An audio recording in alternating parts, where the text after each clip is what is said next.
देखो असा जो हमरा ये डेथ बॉडी से खड़ी आया हूं रेजस पे बोट सरे उन्होंने के कार जे बता चढ़े मोटरसाइकिल ते एक्सीडेंट कियो तन एसपी ओडो जुदा थाने ते वजूदा जो अस्पताल में जो थाने ते लेटर आज गुलासा रोस्ट बणी ता सुजाले उसा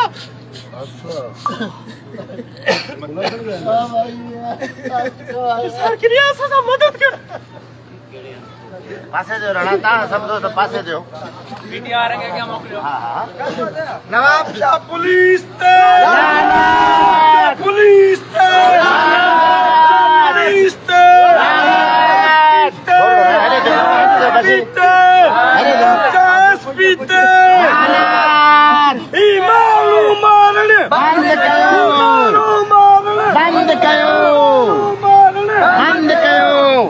गोली है इंदर दादा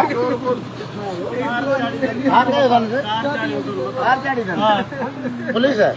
पुलिस में जो आ रही है पुलिस में आए जो पुलिस वालो सिपाही आईटी में जो डीआईजी वन गार्ड है पोड़े छा कहे मतलब कार मोटर जानी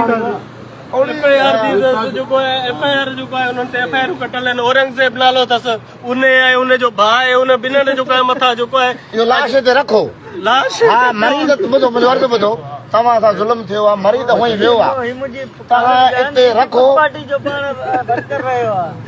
मजलूम असा जो भाव आ ता लाश रखी वेही रहो खणो न असा जो तहा सा मुकम्मल साथ आ मुतासिर है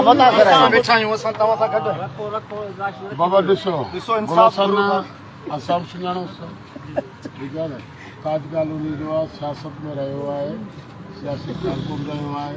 केॾीमहिल नून लीग में हो केॾीमहिल कहिड़ी पार्टी में इन नमूने सां गुलासन जो मौसम वास्तो हो पीटीआई में नायत इंसाबियन सां गॾु जो रहियो आहे सभिनी सां ॼाणतल सुञातल माण्हू ऐं जेको आहे लियाकत जो तई खां वठी जेको आहे ताज कॉलोनी में जेके बि मसला थिया लाइट जा थियनि को बि इशू थिए उनजे लाइ उथण वारो माण्हू हलियो साहब ॿियो हलियो जे ॾिसो हिकिड़ी शइ वञणी हुई हुननि करे छॾी बाक़ी जे ख़ामोश थी वेंदो लाश खणी वञी दफ़नाईंदो त असांजो मुंहिंजो भाउ आहे ख़बर आहे सभु ख़बर आहे वेठी आहे तव्हांजा घर गॾियल आहिनि भले हिक ॿिए सां दुआसलाम न हुजे पर हिक ॿिए जी जेसीं तव्हां विढ़ंदो न आवाज़ बुलंद न कंदो जिदोजहद न कंदो एम्बुलेंस जी लाश हिते एम्बुलेंस वेही रहो असां गॾु तव्हां गॾु वेठा आहियूं पुलिस तव्हांजे माण्हू खे पुलिस मारियो आहे असांजो नौजवान हुनखे ज़ख़्मी पुलिस कयो आहे अचो त गॾिजी जिदोजहद कयूं अचो त इंसाफ़ न आवाज़ बुलंद कयूं हले पियो उन में जेको आहे औरंगज़ेब ऐं हिननि सां मरियम आहे असीं त इहो ई था चऊं त वेही रहनि असीं त वेठा आहियूं डेड बॉडी अगरि वञणी शइ वई हली बर्फ़ जी हिकिड़ी ॿ ट्रेन घुराए रखी छॾियो बटन बि रखी छॾी चवनि था न इन शइ जे करे त असां त अॻी चिड़े वेठा आहियूं ठीकु आहे असीं इहो कमु पिया कंदासीं तव्हां रखंदो असीं तव्हां सां गॾु असांजी कैंप ते लगी पई आहे उहा कैंप लॻी पई आहे असां बि जेको आहे असां एमसी कटरा आहियूं जेको एफआईआर असांजी नथा वठनि उनजे लाइ असां लाज़मी हाणे पंहिंजो प्रोसेस करे उन खां पोइ असांखे वरी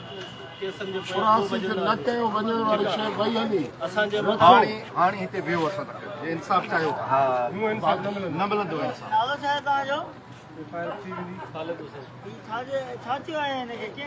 हिनखे औरंगज़ेब ऐं उन सां पुलिस जो जेको सिपाही औरंगज़ेब ऐं उन सां गॾु उनजो भाउ जेको नाले मूंखे ख़बर न आहे उहे ओसामा नालो अथसि उन्हनि कार जो जेको आहे कार ते वञनि पिया हीअ मोटरसाइकिल ते वञे पियो पोयां वञी हिनखे धकु हणी हिनखे जेको आहे किरायो पोइ असांखे ख़बर पई असां जेको आहे एम्बुलेंस वारा हिनखे खणी आया हॉस्पिटल में असांखे ख़बर पई त असांजी जेको आहे डेथ बॉडी पई आहे तमामु वॾी ज़ुल्म आहे ज़्यादती आहे पुलिस जी जेकी कार्रवायूं आहिनि हाणे बर्दाश्त कमु थियनि हिन करे हिनजे ख़िलाफ़ प्रोटेक्ट कयो बाबा एहतजाज कयो ॿियो को रस्तो न आहे मरियम फिरियादी आहे हिन ते एफआईआर कटियल मरियम एफआईआर हाणे पुलिस जो जेको जहिड़ो असांजो ज़ातियात ते वेही करे मरियम जेको आहे हिन ते एफआईआर टे कराया भले केतिरनि माण्हुनि